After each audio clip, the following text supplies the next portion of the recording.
So it's a real pleasure to welcome you to our first webinar of the year. And before we start, I'm going to light a candle.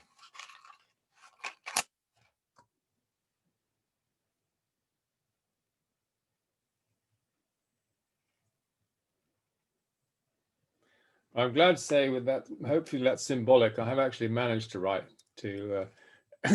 light the candle.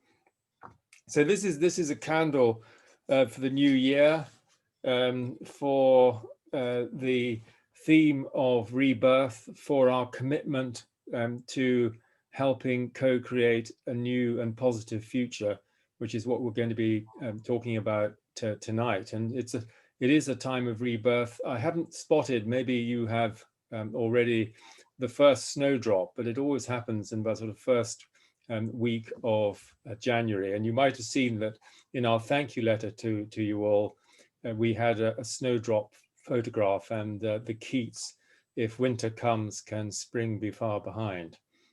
So that's really the sort of sets the tone for this evening. And we're very pleased to have Catherine with us.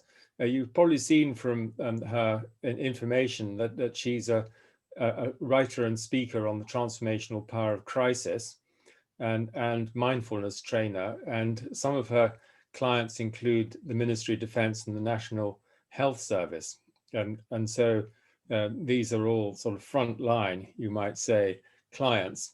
And so she's very experienced, and she's going to share some of her insights and I'm sure some techniques and helpful advice with us this evening. So I'm very much looking forward to that. I'm just going to tell you what we will have some breakout rooms before the break. So I'm now going to hand over to Catherine, and a very warm welcome to everybody. Thank you, David. Thank you. And yes, I just thank you for the invitation. You know, this is my mission is really to raise awareness and understanding of this process, of this kind of awakening through crisis that is happening right now, that we're in the midst of. So I very much welcome this opportunity to share. So thank you for the invitation. And I hope you're all feeling refreshed and rested after the holiday break. I know I've just done a 5-day online retreat with the monastics of Plum Village, and yeah, just really touching into some peace and some joy, which I very much wish for all of you for this year. You know, it's so important to keep ourselves well, even in the midst of our struggles and challenges. I know things are quite difficult in the UK right now, and I know you're by no means all in the UK. And here in Catalonia, we're just going back down into a strict lockdown tomorrow. So yeah, we're really in the thick of it. So I have a few slides for you. So I will share my screen from time to time. Let me just do that now, just to show you in terms of what I'm going to be covering this evening.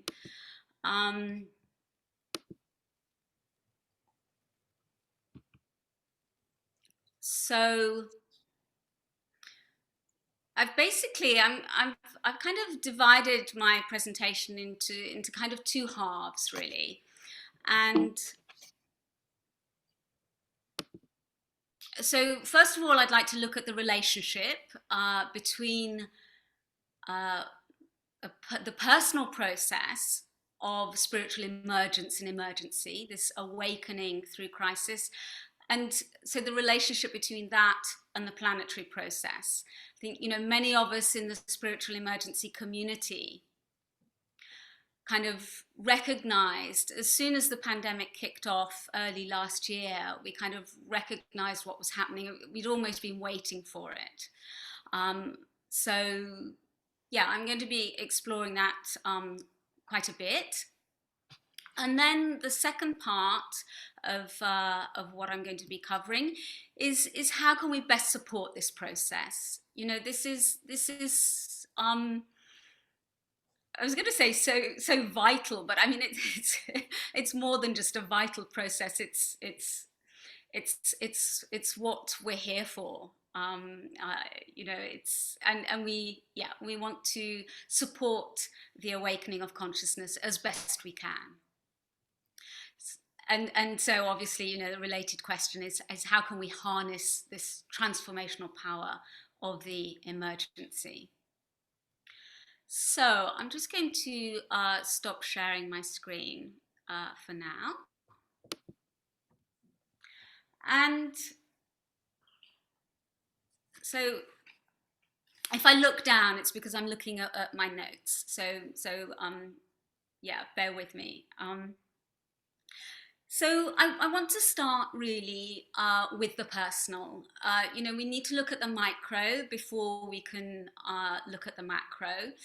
There's a great deal that we can learn and apply and extrapolate from the personal process.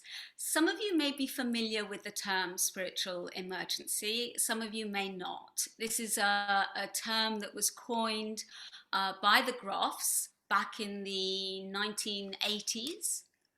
It's Stanislav and Christina Groff.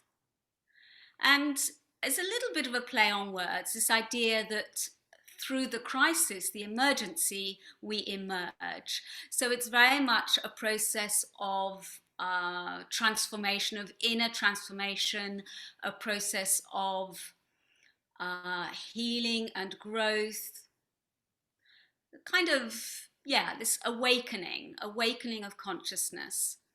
And it can be triggered by many things. But in particular, what I would like to I'd like to do is highlight some of the key features, so that we can see the parallels between the personal process and the planetary process. Now, you know, I'd like to share some of my personal experience just to illustrate the key features. But I don't want to go into too much detail about my story.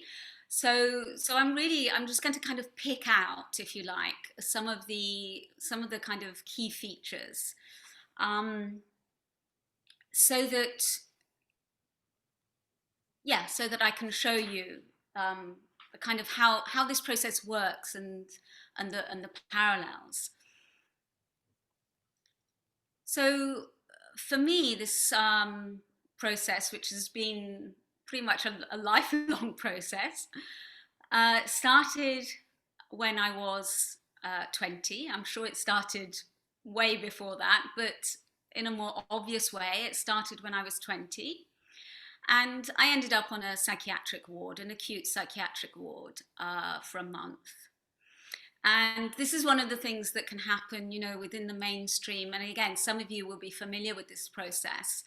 It can get misrepresented, misunderstood, and even misdiagnosed. Although, you know, I don't want to create the idea that there's an either or, that it's either a spiritual emergence or a mental health crisis, because so often the two go hand in hand.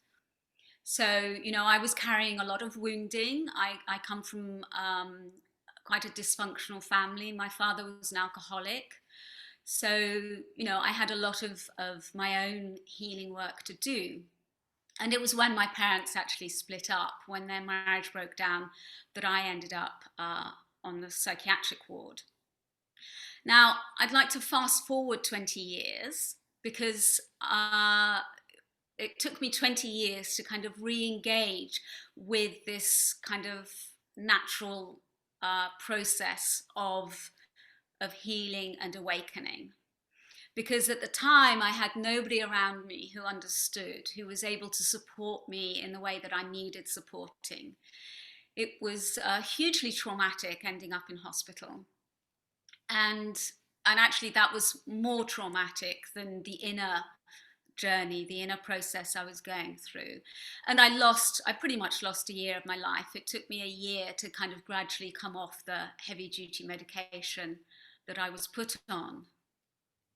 But 20 years later, I was in a very different place. By then, I had discovered meditation, which had kind of changed my life really completely. And I was actually in Egypt. So this was 2003, and I was with a group and my then spiritual teacher. And I found myself spiraling off into crisis again, but this time in a very different way, because I had the holding, I had people who understood. I myself by then had come across the work of the Groffs, and I'd been doing some transpersonal psychotherapy training. I'd been doing a lot of healing work, so I was in a very different place myself. But this is where I want to start touching into some of the key features, some of the key characteristics. So one of them is the intensity of the process. And I was only in Egypt for that 1 week.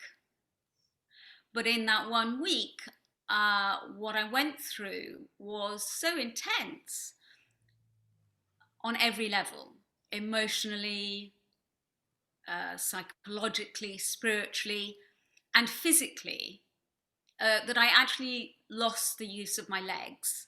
So for a few days, I couldn't walk. I had to use a wheelchair, even though there was nothing physically wrong with me or with my legs. And I actually ended up having to travel back to the UK in the wheelchair. And in terms of what was happening, you think, well, you know, what on earth is this inner process of kind of awakening and healing? Well, I can just give you just briefly a couple of examples that in that period, I experienced what felt like the entire suffering of humanity going back to the beginning of time. And that, you know, it's kind of unimaginable, really, that kind of level of suffering and just the intensity of feeling that on every level. But I also experienced incredible kind of unitive states of consciousness where I touched into, and it's always difficult to find the language to describe this, but you know, the truth of who we really are. So, you know, there was a particular moment when I was looking out over the River Nile, and I was watching the sunlight sparkling, kind of bouncing off the ripples of the water, and it took me into an altered state. And yeah, just this kind of bliss and peace and gratitude, and a sense of all the boundaries falling away. You know, I really felt the full expansiveness and spaciousness of the non-physical. So that's just to give you a little taste of the intensity of the experience. Now, this is just one person's experience. You know, it varies enormously, but there are certain key features, and the key features that I want to mention are very much, they're common characteristics, even though the experience varies enormously from individual to individual.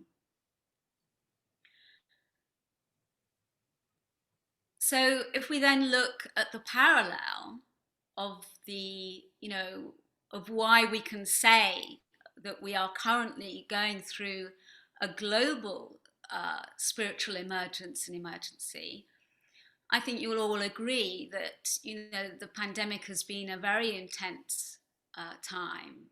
just the sheer intensity of it. And something else, another feature, is the speed at which things can kind of unravel. So, it felt like the pandemic almost kind of kicked off and we were in kind of strict lockdown, like from one moment to the next, almost overnight. And, in terms of the speed, for me, it was just that 1 week, it's in a phenomenal amount to process in a very short space of time.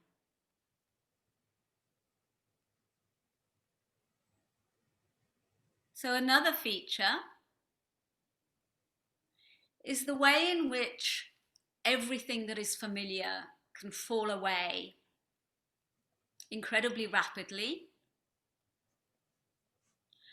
So in terms of what this can look like in our personal lives, for some people, our key relationships can get stripped away, maybe our marriage, maybe a death of a loved one, maybe our work situation, our career can get stripped away, our home. For some people, it can really feel, like everything just falls apart. I know for me, the process was over a number of years, so it's kind of the first thing that happened before Egypt was that my first marriage, broke down. And then I stepped away from my career. I was teaching full time at university, and I chose to move away from that career to step into my soul's deeper calling. So in a sense, it's not that was stripped away from me. I actually made a conscious choice. I think the more we can work with this process and go along with it, with some flow and some ease and making choices along the way, then the less resistance we create and the less likely we are to experience it in a way that feels like things are being stripped away from us. But certainly in terms of the pandemic, everything that was familiar disappeared overnight, especially, with the first lockdown. Suddenly, the kids can't go to school, we can't go to work, we can't socialize. Everything that's familiar was kind of,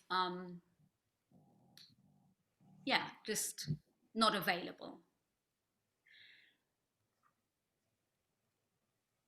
So there's a sense in which the old, at the personal level, the old self kind of dissolves. It's John Weir Perry talks about the renewal of self, that this is a natural process which can get interrupted in the way that it did for me through hospitalization. But this is what I feel we're seeing globally right now. This is a chrysalis moment. It's a liquid moment. I don't know if you know that the caterpillar actually turns to liquid, and then there are the cells within that become the butterfly. So right now, globally, we're in this kind of meltdown process where anything is possible. And although it's challenging, and I actually personally believe that there are far greater challenges yet to come, it's also incredibly hopeful. This is, it's the making of the butterfly. A couple of other features worth mentioning are probably, the extremes. I think when we're in this place, I mentioned, experiencing the entire suffering of humanity and how harrowing that was, and yet also within a space of a few days experiencing this kind of bliss and peace and all of that. There's something about the holding these extremes and the opposites, and actually things can get very polarized during this process. It's very much an archetypal process. So, the motifs that are around are those of kind of like good versus evil, or death and rebirth. This is very much a key thing that, and we'll be talking more about that this evening. But there can be this kind of quite a polarization, this kind of black and white, and I think certainly the polarization is something that we're really seeing on so many different levels. Um, even in terms of people's opinions and beliefs about the pandemic, there's a real polarization. Um, and then there can be huge levels of fear. This is one of the things that can be so difficult to cope with, is just the level of terror, really. It can be abject terror. So, and a lot of this is because the ego is feeling so threatened that there's a sense of just everything falling away. The ego senses this death, and often we can fear that we're actually physically going to die. And I'm talking now about the personal process of spiritual emergency, but often we can feel in fear of our lives.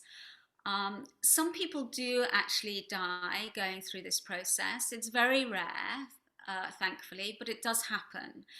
And that's partly because some people become so out of touch with this physical, mundane level of reality. They become so identified with the spirit realm, or the spiritual level, that they forget the physical limitations that we have. So they maybe feel that they can kind of breathe underwater, or that they can fly and harm themselves in that way. There's also the danger of, if the process goes more in the direction of the dark night of the soul, which can be very much associated with depression, then there's a very real danger of suicide. So, this is treacherous territory. And I think, when we look at the global process, then here we actually really are seeing physical death. It's not just an ego death. And we've seen this already in terms of the numbers of people dying through the pandemic, and of course with the climate crisis, we're likely to see far greater loss of human life. And yet, it's kind of like, this is at the personal level, the psyche comes under intense pressure, this huge pressure. I like to think of the analogy of carbon sometimes. If the huge pressure that carbon comes under to create the diamond. And this is, that's an analogy for this process of the huge amount of pressure that we come under. And so collectively now, globally, we're coming under a huge amount of pressure. And yet, this is where the hope is. This is, it's Rumi's, the crack is where the light gets in. It's through this intense pressure that we start to wake up, and already, there are signs of quite a shift happening, and I want to mention a few of those at some point.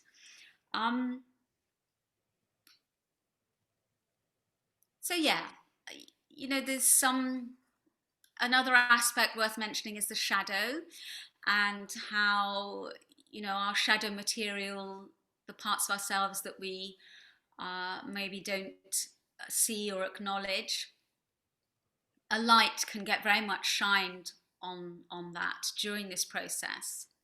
And this is at the personal level, and also collectively, if we look at, for example, some of our, like the systemic racial injustice. You know, we look at the Black Lives Matter movement that has really uh, blossomed during the pandemic, then we can see how there are some parallels there as well, of the kind of light being shone on our collective shadow.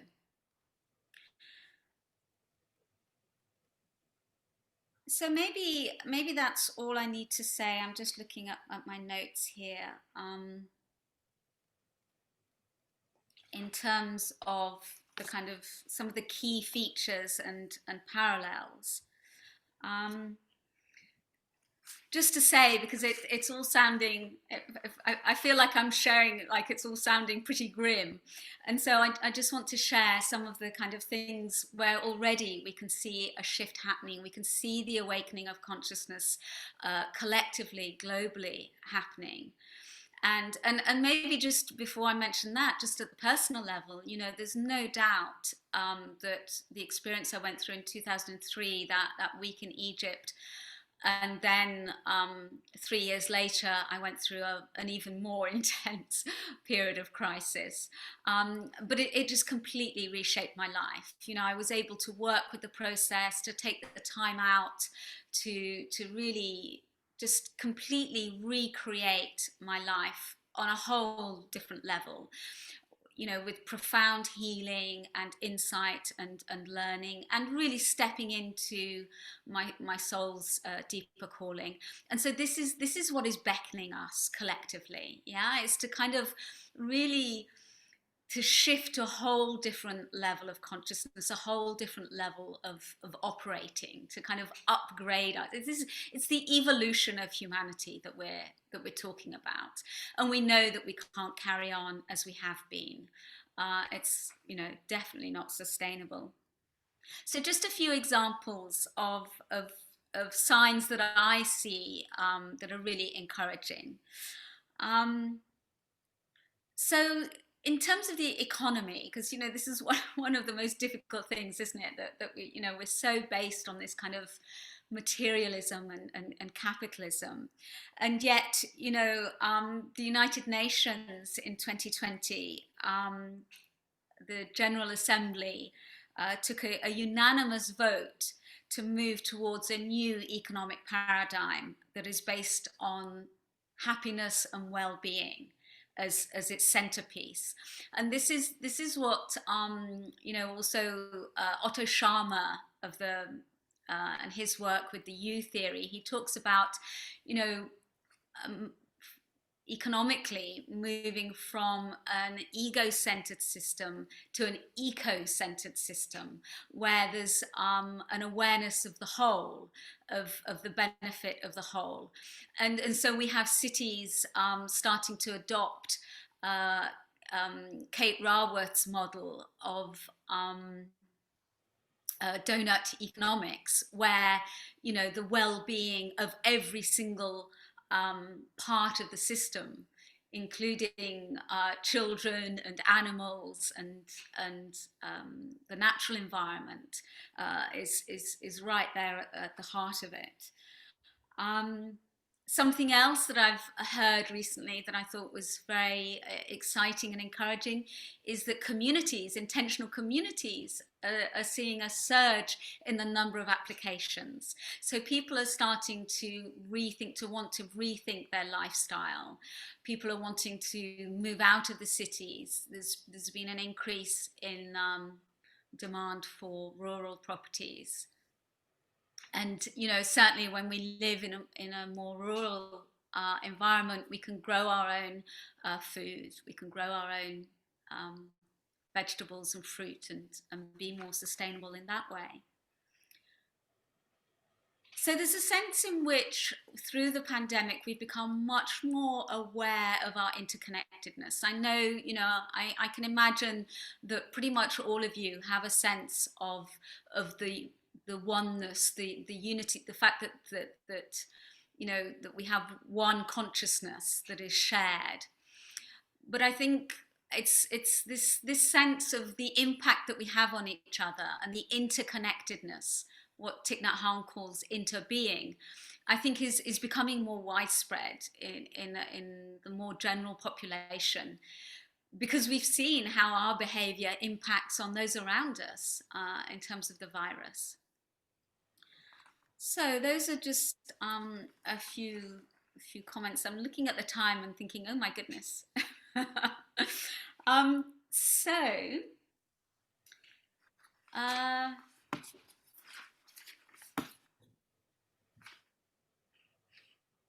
let me see. I'm just. Catherine, would you like me to share your links? No, that's fine. Not just yet. Thank you, Jessica. So I was going to say a little bit about the hero's journey, because this is an important piece. So I'm just very briefly share with you a couple of slides that I have on this. So the hero's journey can be very helpful at the individual level, at the personal level, for making sense of this process. Once we've got through the worst of the crisis, for really kind of integrating it and making sense of it. I personally found it very helpful, and I know the Groffs recommend it. I know a lot of people find the hero's journey very helpful. And there are many different stages. And so, there's the call to adventure. There's also the refusal of the call. I think in terms of the environment, we can see that collectively we've really refused the call for decades, and we're only just starting to wake up now, very, very late in the day. So the refusal of the call is a piece of the journey. There's also one of the stages is referred to as the approach to the innermost cave. So this is where the challenges are starting to build up.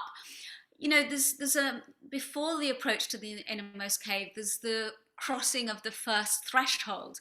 And I'm not really sure yet. I think it's too soon to say whether the pandemic represents more the crossing of the first threshold, which is the first real test, the first real challenge, or whether we're already in the approach to the innermost cave. The approach to the innermost cave is really kind of not long before what we can call the supreme ordeal.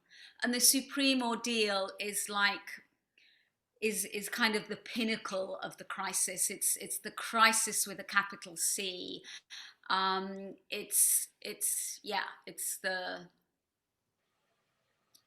what really creates the shift.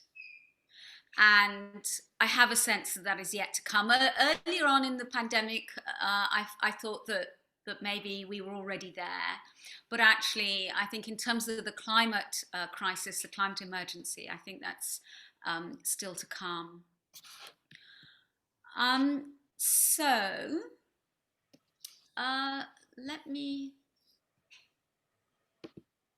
I do want to talk about the open letter a little bit, because sorry, I really need a drink.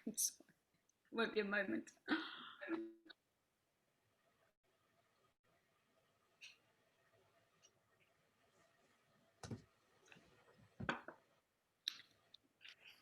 So the title for this evening, The Rebirth of People and Planet in a Time of Global Emergency. This is actually the title of the open letter that myself and 3 colleagues have published. Now, before I go into that, I just want to say a little bit about, the second part. I said that what I wanted to address was, how can we support this process? How can we harness the transformational power of the global emergency? And I think, each of us will have our own answers, because we each hold a different piece of the jigsaw. And so it's very important, I think, for each of us to really feel into and sense into what we're feeling called to. And for me, there are 2 main pieces right now to what I'm feeling called to contribute, to, really support this awakening through crisis as best I can. And one of them is by raising awareness and understanding of the process, because if we understand how the process works, then we don't need to fear it. And we also, yeah, we can drop into a place of trust, and we can provide some holding for the process. This is one of the things at the personal level that is so crucial, is having those around us who can hold the process even when we're not able to hold it for ourselves. And this is what I had when I was in Egypt. And so this was what I felt was needed in terms of the spiritual emergency community. I felt that, you know, that we recognize, those of us who've been through it recognize the process. It's almost like we have, you know, we have a lot to offer, almost a responsibility in a sense, that we can provide some of the holding. And with my colleagues, these 3 colleagues, we kind of, it's almost like we kind of presenting ourselves and others within the spiritual emergency community as elders to some extent, who can help, who can provide some of that holding. So of the 2 pieces that I felt called to, one was the open letter and initiating that, and the other is in terms of the teaching that I'm doing right now through online groups.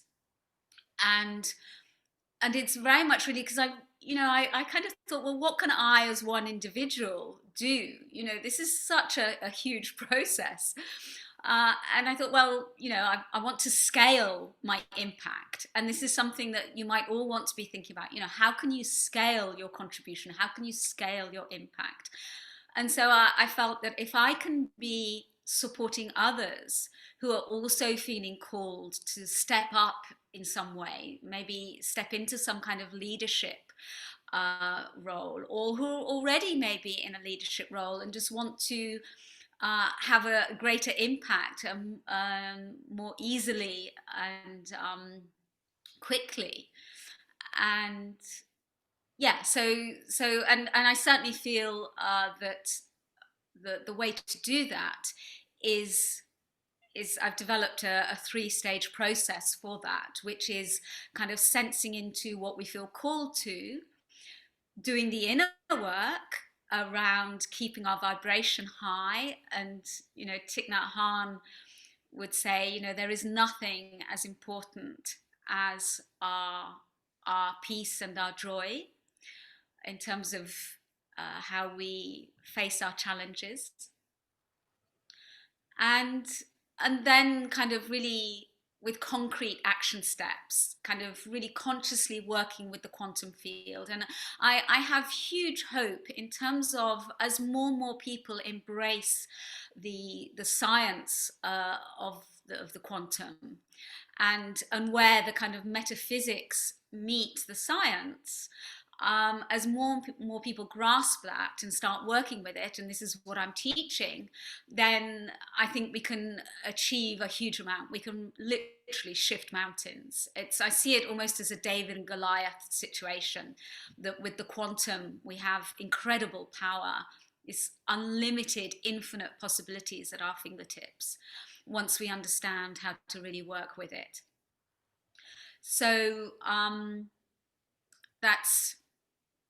that's one piece of what I'm feeling called to. And then the open letter, I reached out to 3 colleagues who've also all 3 been through the process of spiritual emergency at the personal level.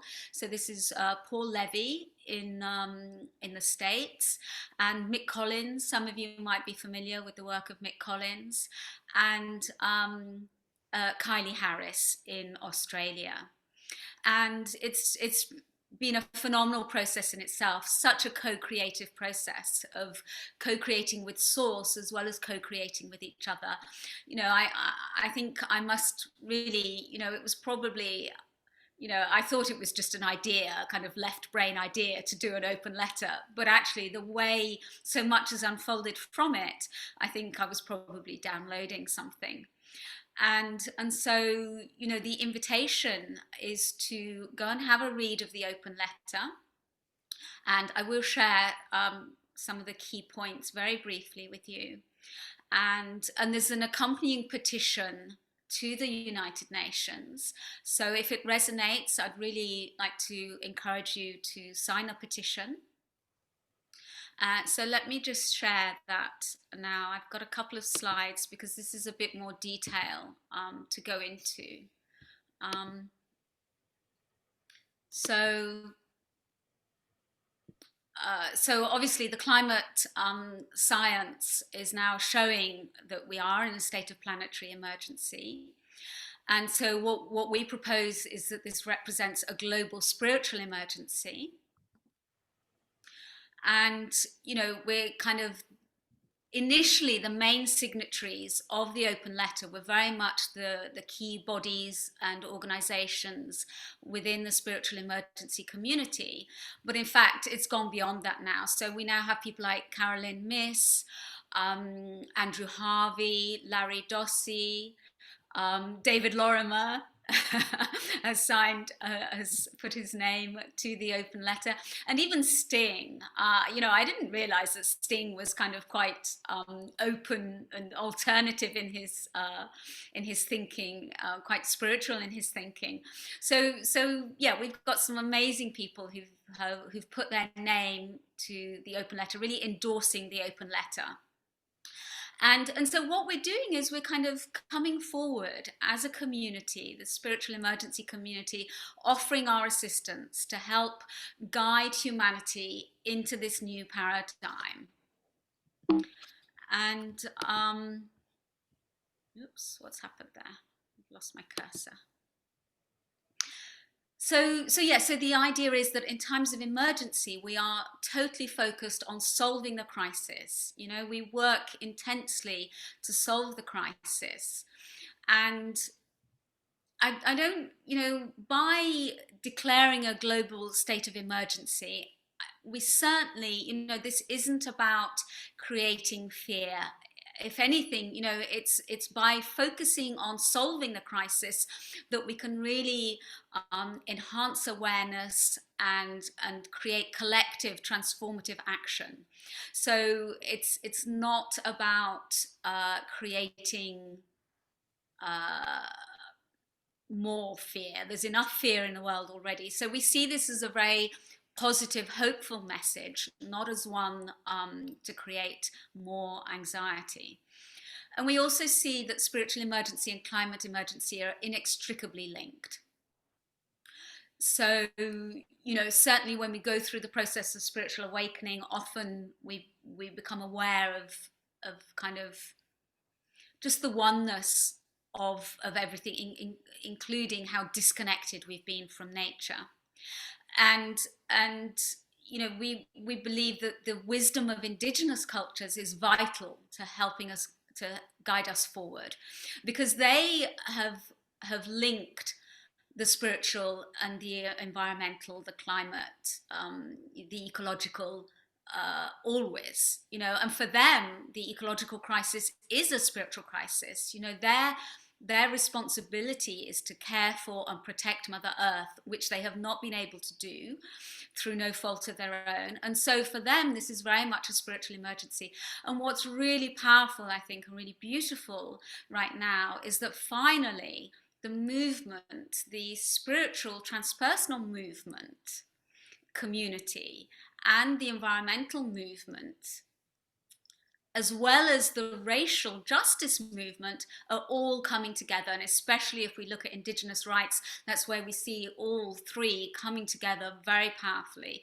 And this is what I've been working quite closely with my colleague Kylie Harris in Australia. She's been doing some fabulous work with First Nations people in Australia. And we're planning a podcast as well. So I know that I'm pretty much up for time, but I just want to just finally just mention, you know, we live in a quantum universe of unlimited possibilities. And so I've got an event coming up in a couple of weeks' time in collaboration with Hawkwood College, and I would warmly invite you to check that out. If some of this is resonating with you and you're feeling called to step up, it's it's a Quantum Leader Masterclass, the Quantum Leader Masterclass. And that's on the 26th of January. So yeah, so we're just going to be looking at some of the key qualities of quantum leadership, this three-phase process to help you really create the impact and get the results that you want, and then come away with some very clear action steps. So it's really combining the metaphysical and the quantum science with very practical. You know, I am very much into how can we apply this at the practical level? Where's the real life, a kind of use, you know, how can we use this in our communities, our organizations, and our businesses? So I think that's pretty much it there. Yeah, so the open letter, Jessica, now would be a good time to share those links in the chat box if you could. So the open letter is on Medium. If you want to go and read the full, it's actually relatively brief, the letter. But Jessica's going to put the full link. It's a bit of a complicated link, which is why I couldn't really put it on my slide for you. But you can copy and paste that and click through to it, and you'll find the petition at the very bottom. If you want to then go and sign the petition to the UN, you can do that. And then on my website, co-creatingourfuture.world, that's where you'll find the details of the Quantum Leader Masterclass under courses, and that's in collaboration with Hawkwood College. And please do email me. I'm actually offering, for those of you that sign up for the masterclass by Saturday, I'm offering a free one-to-one in addition to the masterclass for you to kind of explore how it applies to you personally in more detail. So you can email me about that. Just email me and let me know that you've signed up before Saturday, and we can set that up for you. So that's, yeah, I think that would be quite valuable, you know, quite a useful 45 minutes for you to really look at how to apply it to your personal context. So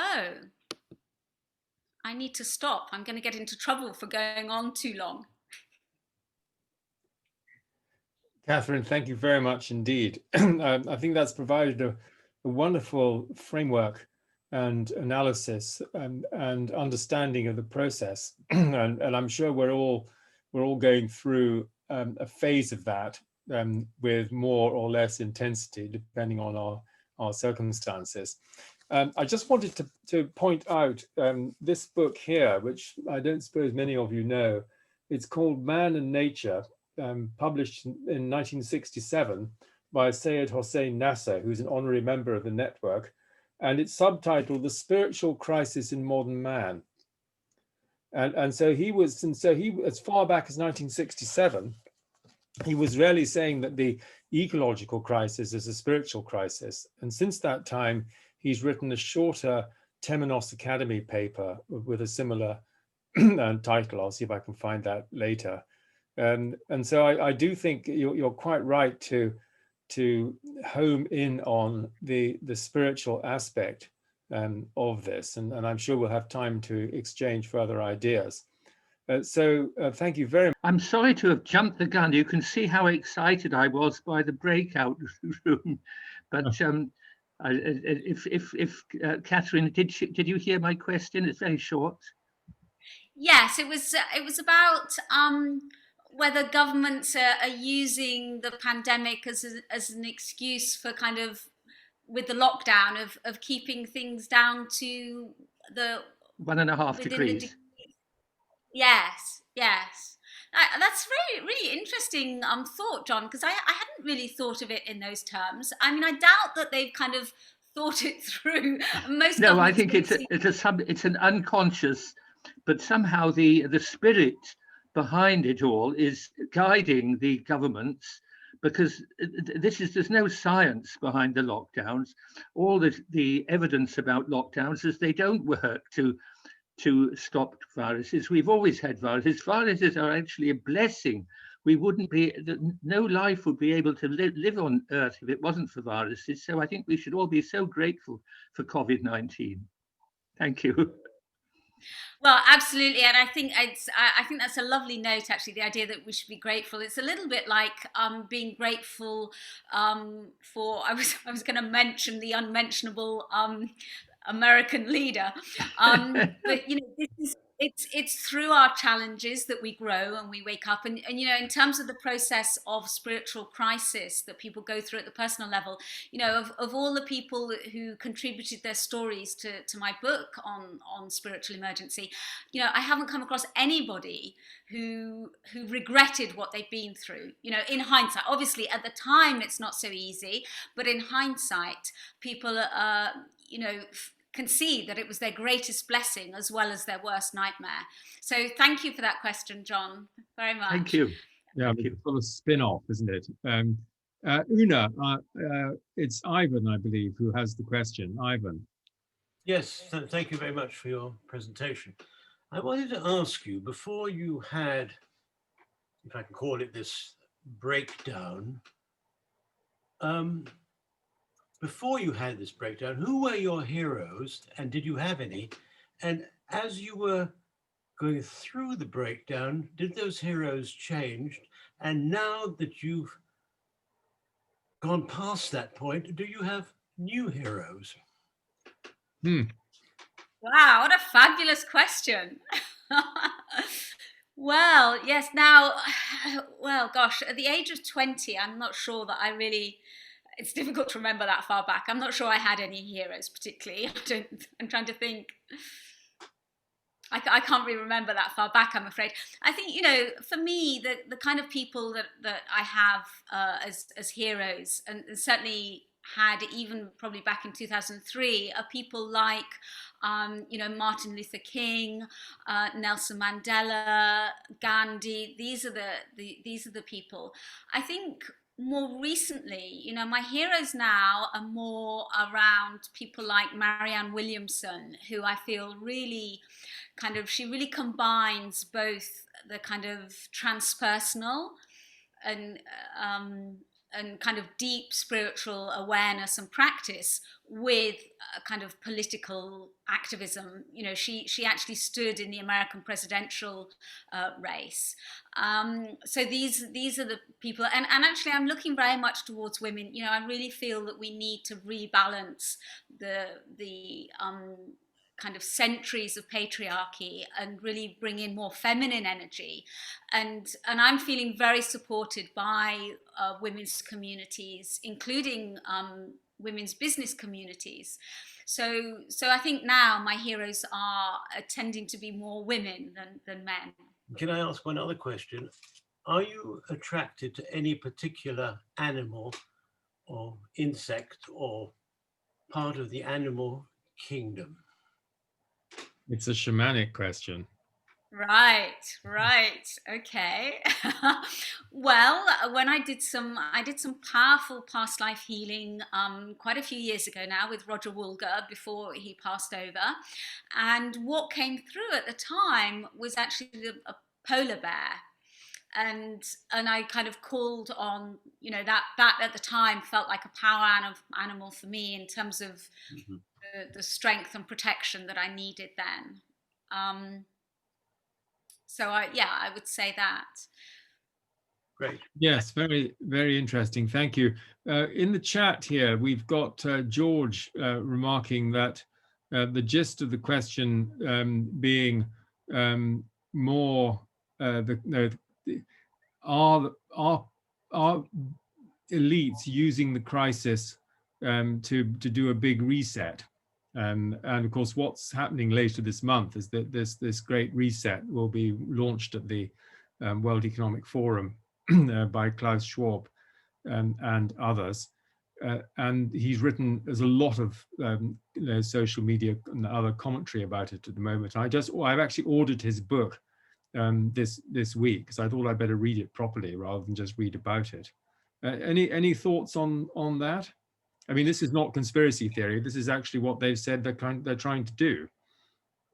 Right. I haven't kind of followed that actually, David. I think you might be in a better position to answer that question than me in terms of this reset and the forum, economic forum. Well, I think the part of the drift of it is towards technocracy and control through technology. And certainly we now have the capacity to do that in a way that we never had it, to the extent before. And that will be further facilitated, by 5G and the Internet of Things, and eventually, we're moving from phones to wearables to implants. That's I think is kind of general direction of travel. But it's what lies behind this, and I think this is where the network has a role to play. Is that these people, and I was just reviewing Jeremy Nadler's book and also Robert Romanishin's work on technology. You'll all see that in the next journal. And people like Ray Kurzweil and technocrats, they really believe that we are just sophisticated machines. That there isn't any transcendental essence to the human being. And I think this is where spiritual communities now need to insist that we are more than just that biological machine, and that what this is all about, and this is what we've been talking about this evening, is spiritual transformation rather than technological enhancement. Mm-hmm. I don't know whether... Yeah, and I think, David, this is really why I think it's very encouraging that that we can start coming together as there's a movement. There is actually a consciousness movement. There is a transpersonal movement. We've just never really called ourselves that. And I think it's about time that we actually kind of almost like gave ourselves a name and a label, so that we can really have a sense of the strength of our unified voice, because it's a vast movement. And then if we can then join forces with the environmental movement and the climate people, as well as the racial justice movement, then there's real kind of power in numbers. Yeah, and I agree very much with that. And I think this is part of what Humanity Rising is doing, with Jim Garrison. We've contributed to that. And they've got, I think, 400 organizations now supporting that. And so I do agree. I think that 25 years ago, we'd have called ourselves the cultural creatives. And this is Paul Ray's phrase. So I think if there is a sense in which an overarching name or affiliation would be a good thing. And I think Humanity Rising is not a bad one in that sense. Una, you'd like to contribute from the World Economic Forum perspective, or some views on that?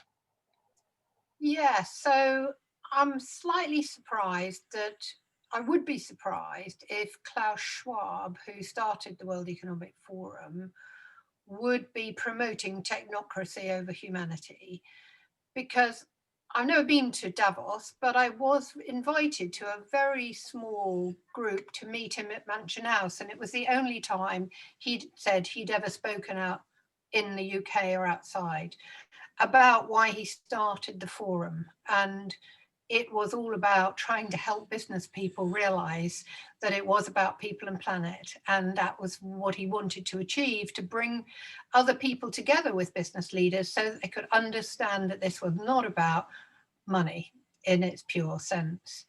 And if you even listen to Mark Carney's recent Rees lectures, he may have been governor of the Bank of England, but he's not a man who believes that it is all about the money. Definitely not. He wouldn't have served the public in the way he had. He hadn't been paid a lot for doing it. But more importantly, he does feel very strongly it is about who we value and what we value, way beyond that. Money is just, what it is. But people get all of that wrong and think that somehow all of us in business are corrupt people who think it is all about making money, which of course it's not. You can't make money unless you're in service for the long term. But that's why I'd be really surprised if Klaus Schwab, who is still alive, would be coming out with what you suggest. Now, maybe I'll be completely wrong, but that isn't the man that I through various things I've done over the years, I have, respected enormously for what he's been seeking to achieve, although it's been rather slow, unfortunately, for all Yeah, kinds of well, reasons. thank you very much. And that's part of the reason I actually ordered the book myself. Yeah. I can actually read what he has to say rather than read what other people are saying about it. Yeah. And I think, yes, I want to just what this reminded me. In fact, I sent you an email yesterday with a review of a brilliant new book by Giles Hutchins and his colleague Laura, called Regenerative Leadership. It's a great book, and I would love to. I mean, he and I are now we've both spoken at conferences together about love in business. So, yeah, we're in touch with each other. We're actually we are in touch anyway. But yeah, so I saw that. But I think his book looks great on regenerative leadership, and his previous books were really good too, because he's done that long, deep work over these last decades. Well, what amused me about this was that I was ploughing through it 2 or 3 days ago, and I got to the end, sort of page 340 or somewhere, and it just said, actually, it's all about love. And you thought, and they said that we couldn't have put this earlier in the book, because otherwise these sort of practical business people, they say, well, but of course service is exactly that in terms of action. Yeah, and look, I use the word love in business in front of all the KPMG auditors. I don't hesitate now from using it, because the L word. the L word. Detabooification, if there's such a word. But I think we are ready for it, and as I think this lovely talk from Catherine has shown today, humanity is rising, and humanity in business has always been there. We just haven't been very capable of talking about it, and it is now, and we've got so many more women in leadership now. It's lovely to sit around boardroom tables where there are more women than men, and there's a balance. It's great. So it is shifting a lot, very fast. Catherine, what are your thoughts about that? Yes, I mean, I've certainly seen a rise in female leadership, and find that very encouraging. And I'm kind of really wanting to kind of support and encourage, especially women leaders, really, and especially with quantum work, the quantum leadership. And I think there's quite an overlap. I'd love to hear more. Maybe you and I can connect about the kind of these principles in the business realm, how it's all about service. How can we have a greater positive impact? How can we be of greater service to humanity, to our communities? And I think, David, I wanted to pick up on something that you were mentioning about this kind of communities coming together. And my colleague Kylie Harris in Australia, she's been doing some fabulous work with First Nations people. Really, what she's managed to do is she's found a way of being able to use this word spiritual with politicians. And I think it's brilliant. I mean, she is a brilliant woman. But what she's been doing some work around cultural burning, because, as you know, in Australia they've had this awful, dreadful situation with the bushfires, and it turns out that before white settlers arrived in Australia, they don't have a history of bushfires, because the First Nations people, the original people, they managed the land in such a way, and they did this kind of like controlled burning, and worked very much with the earth spirits and the fire spirits, and they didn't have these horrendous bushfires. So what she's been doing is she's been working with the green politicians and policymakers, and Indigenous elders, and particularly cultural burning practitioners and specialists, and with Extinction Rebellion activists. And she's kind of been bringing these people together, and because they're working on the Australian equivalent of a new Green Deal or Green New Deal. And but what I think is really exciting is this being able to use the word spiritual, because when you bring in the First Nations people, because for them this is a spiritual issue, and these are spiritual practices, then unless you want to look like a rabid racist, then you can't deny the spiritual for them in this work. Just I don't feel I'm being Yeah, very so, well, oddly enough, sense. Kylie has been in touch, and this may have been your doing. She has a very long article, which I think was too long, and I think she might have sent it by now. And then the latest thing, I said, well, why don't we arrange a webinar so that you can present some of this work on a webinar? And I think she's up for that. So I'm very much in touch with her as it happens, just over the last 4 or 5 days. In fact, I owe her an email. So Sue, the hero's journey, maybe. You need to unmute yourself.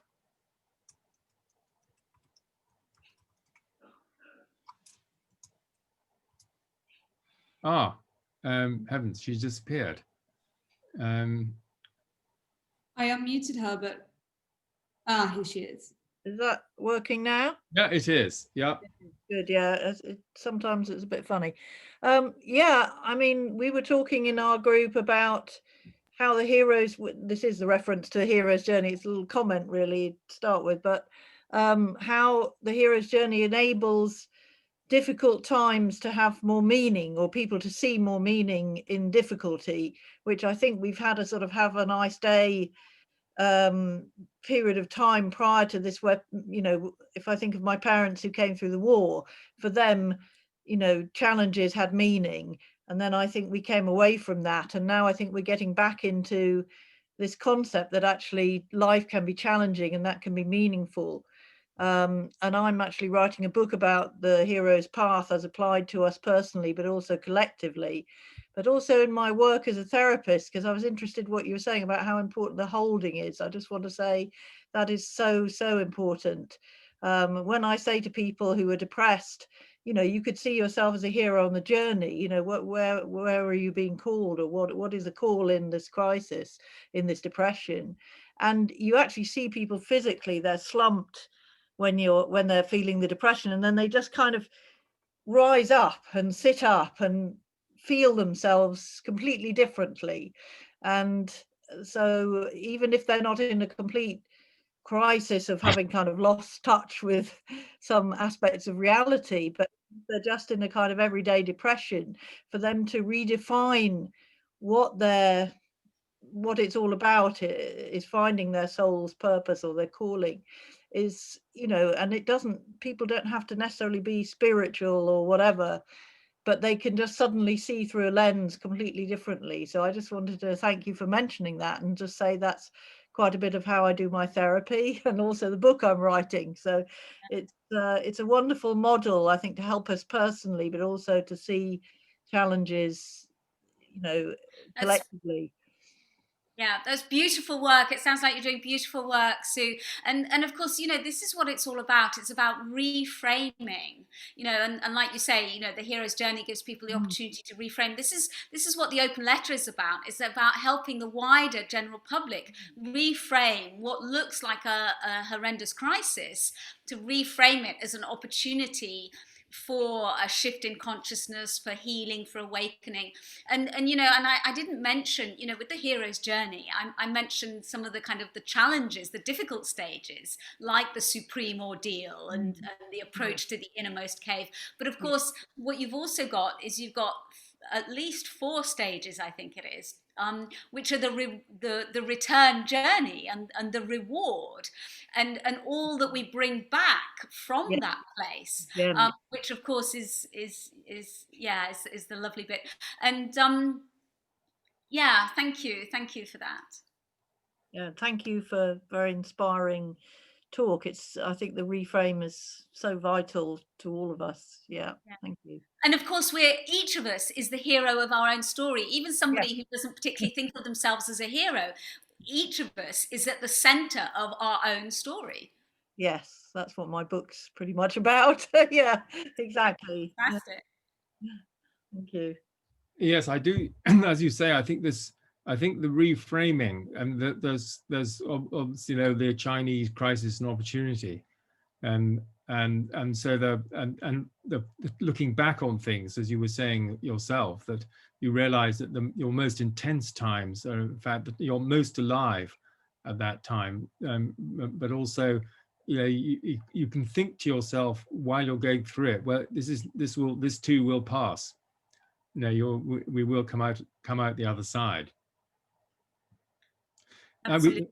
Has anybody, there were a lot of questions coming up in the group, but not many people seem to want to ask questions live, which is unusual for our kind of Maybe chatty people are feeling a little group. bit shy. Yeah, then we've got Tuvi. Tuvi has leapt into the frame here. So Tuvi, your question or point. Yes. First of all, thank you very much, Catherine. It was fascinating, very interesting. My question is, you describe the consciousness of humanity, etc.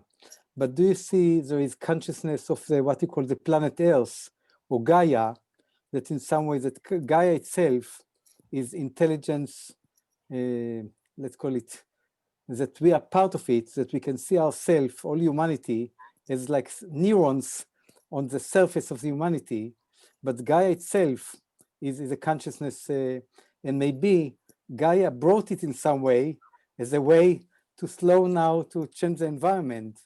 Have you thought about this way of looking at this, that Gaia is that we are not just humanity, but we are part of a consciousness which is bigger than us, that we are just cell or neuron of this consciousness? Yeah, absolutely, Tuvi, and this is something that I've only recently started embracing, and I actually wrote about it. I had an experience on the solstice recently, where I went out and kind of my husband and I climbed up into the mountain near here, and really my intention was to really connect with Gaia, to really feel her and feel her consciousness, because I think you're quite right, that it's probably Gaia herself that has been directing all of this, and in terms of the challenges that we face, in terms of the kind of natural disasters that may be ahead of us,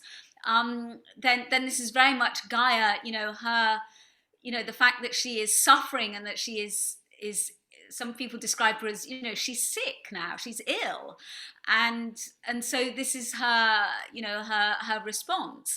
But yeah, on the solstice we went, and I'm not sure that I could feel the consciousness of the rock that I was lying on, but what we did notice was that we did some chanting, and then when I looked up, we were kind of lying on our backs, and when I looked up at the sky, what we noticed was that the cloud formation had changed just above us, only above us.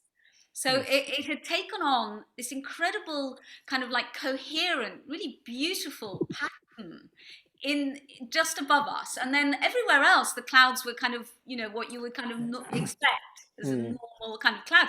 And I mean, whether we actually, through the vibration of our chanting, actually impacted on that cloud formation, I don't know, but it certainly felt like it. And so this sense of oneness, this sense of unity consciousness, that everything impacts on everything else, and this is the quantum. This is operating in the non-local way. So thank you for bringing that. That's really precious. Without getting into details, You had experience as well. I have got this experience, which normally I don't share. David knows about this, but I've got more than one, and I can tell you can be really connected to the nature, and it's such amazing experience. For me, if I'll be very direct, normally I don't share it. With very few people, because they put me in some asylum, okay? But the connections that can be not just with Gaia, can be also the sun itself. The Egyptian believes that the sun is God. I can see there is consciousness in the universe, and there is level of consciousness. So we have got some levels. Each cell has got, like, each neuron is part of it. We are part of Gaia, but also the solar system have got some consciousness. And if you're connected, you can really feel the connection of the sun. If you think what is a sun, which creates love, imagine that you put yourself in this consciousness, and this sun try to in some way influence the weather and anything on this planet. The sun is just example of love without just creating love, inspiration. It gives us all the energy and life come from the sun. So, but you not just logically, you can really get to a state that you really feel connected.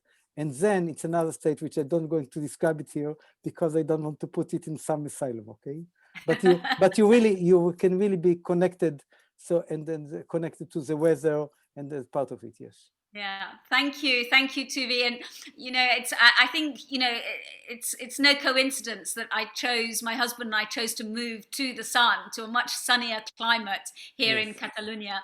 I'm sure I was a sun worshipper in a past life. I'm missing it in England, I must admit. No, I agree. I agree with that.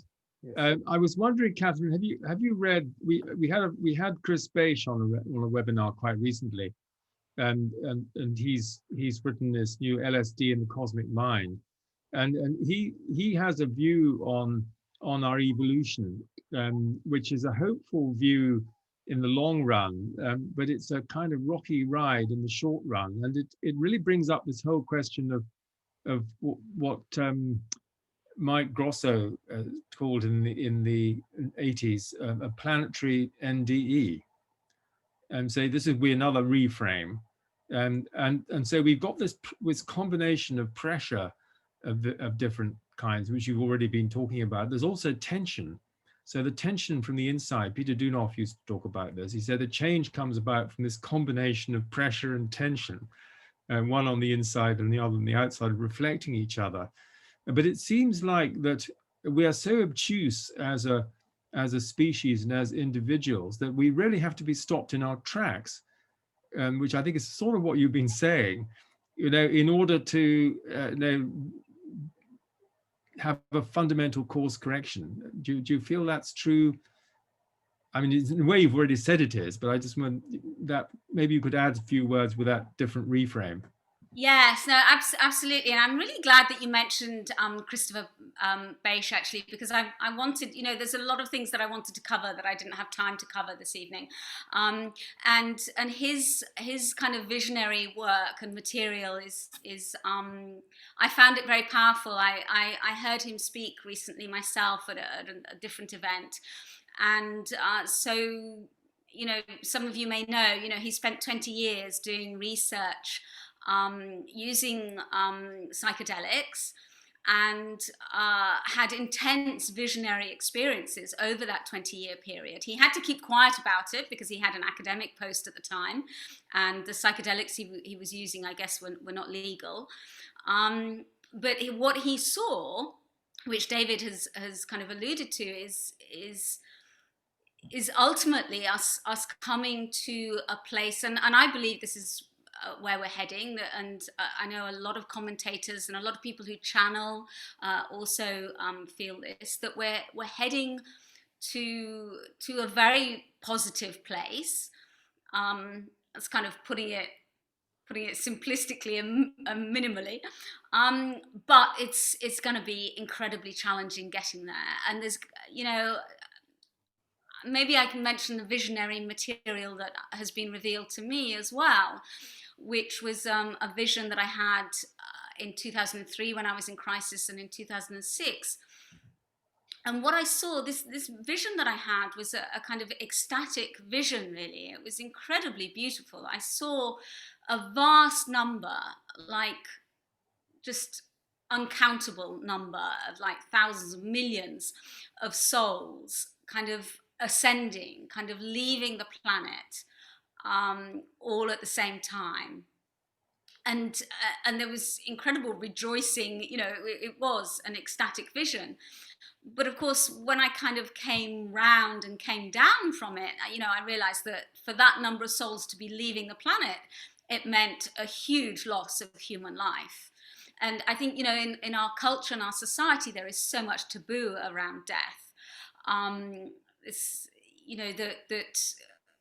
yet I'm sure that many of you here this evening have an understanding that you know, that consciousness or something, that there is something beyond physical death, that we don't really need to fear it.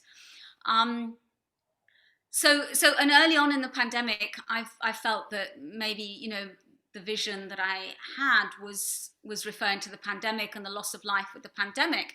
But actually, listening to Christopher Bache talk, I think we're heading for a far greater loss of human life. And one of the things that was revealed to him, that came through more repeatedly, I think, if I've remembered this correctly, understood this correctly, was that it will happen far quicker than any of us could imagine. And I don't want to strike terror into your hearts by any means, but it was a bit of a wake-up call for me. And I mentioned to you the speed with which things can unravel. You know, I saw it with myself, and I know with other people going through the process at the personal level, but also with the pandemic, we saw how incredibly quickly things kind of took place. So David, I don't know if I've really kind of. No, that's yeah. I think you've done some nice reflection on it, because I think it's really we're sort of iteration of the same theme. So we've now got some people coming in who'd like to ask questions. We've got about 10 minutes to go. It's our president, Bernard Carr from London. Yeah, Catherine, thank you so much. Thank you so much for your talk.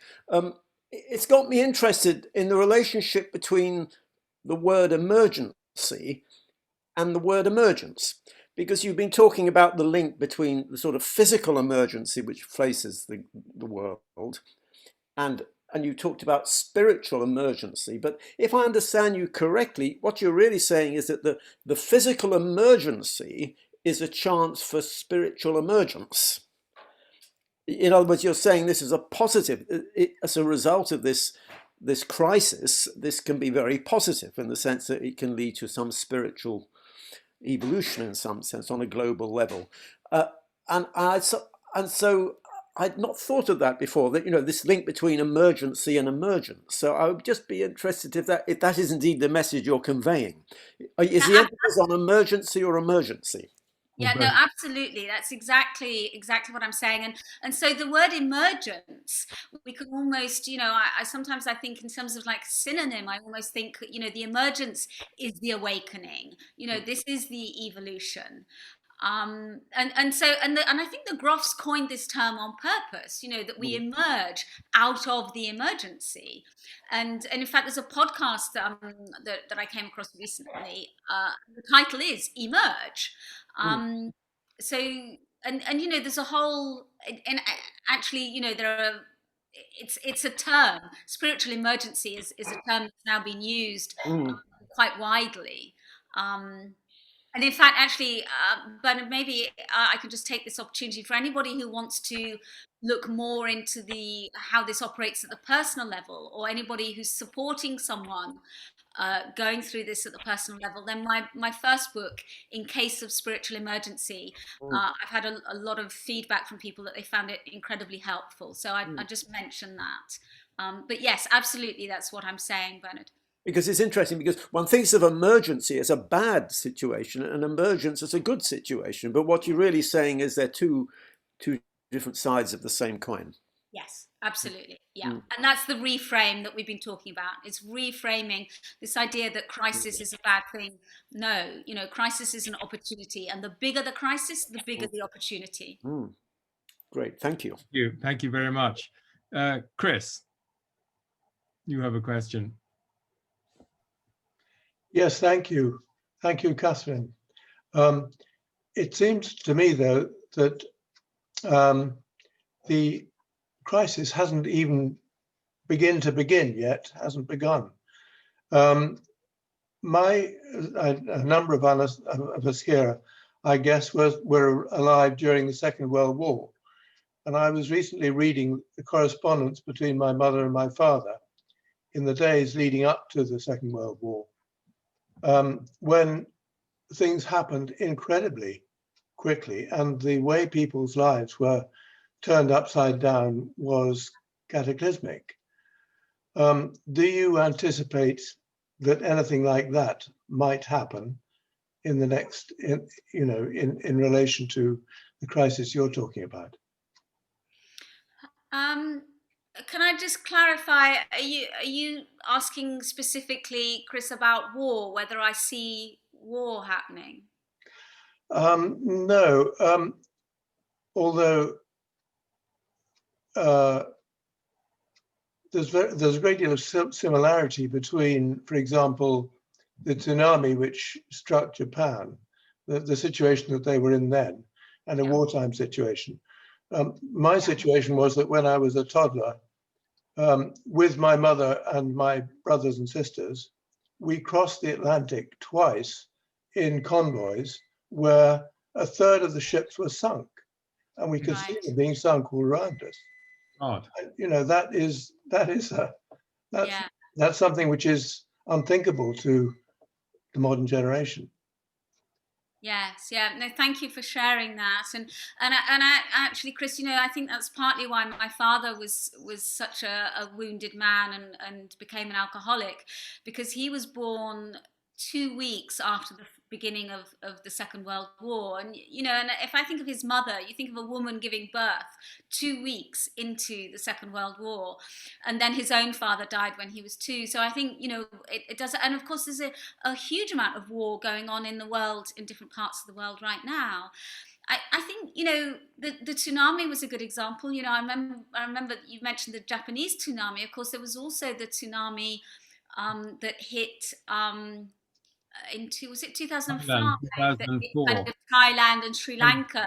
I was in Sri Lanka not long after that, and that had completely turned people's lives upside down. And I think we're going to see with the climate, we are going to see these kind of things, and quite how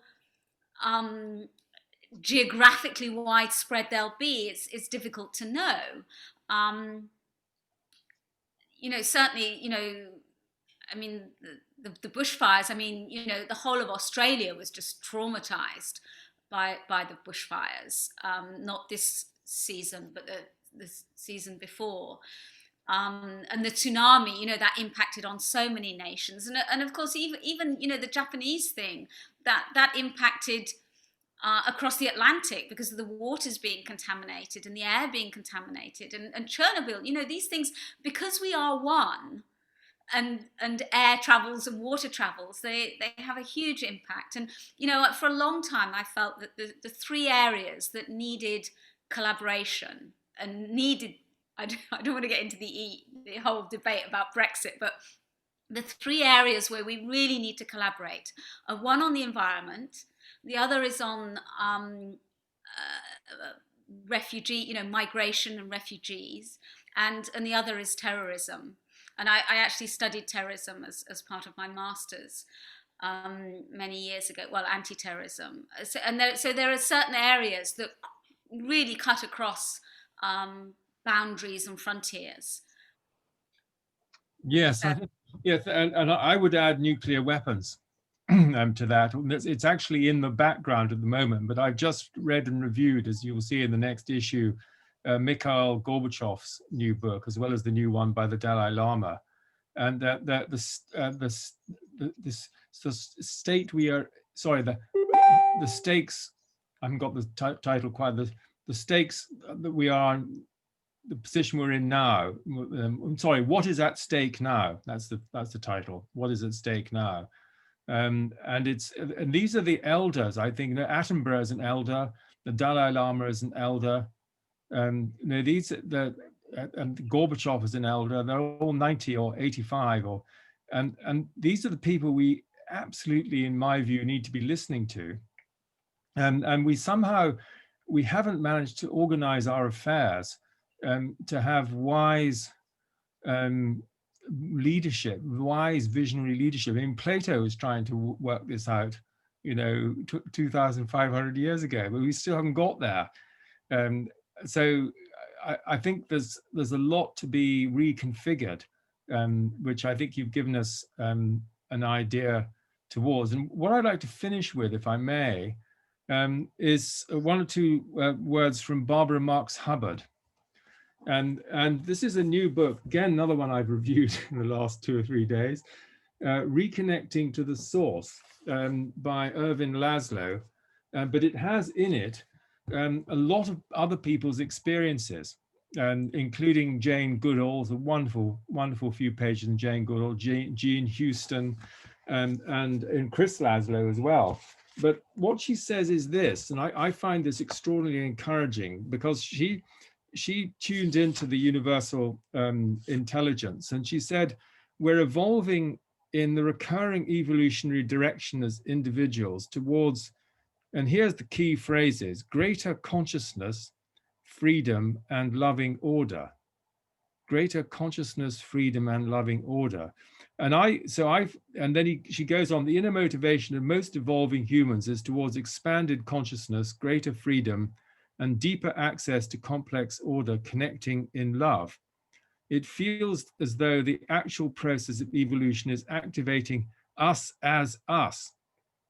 Really, I think this really gets to the heart of things. And so when I was writing my review, I was reflecting on the fact that you can use this as a criterion.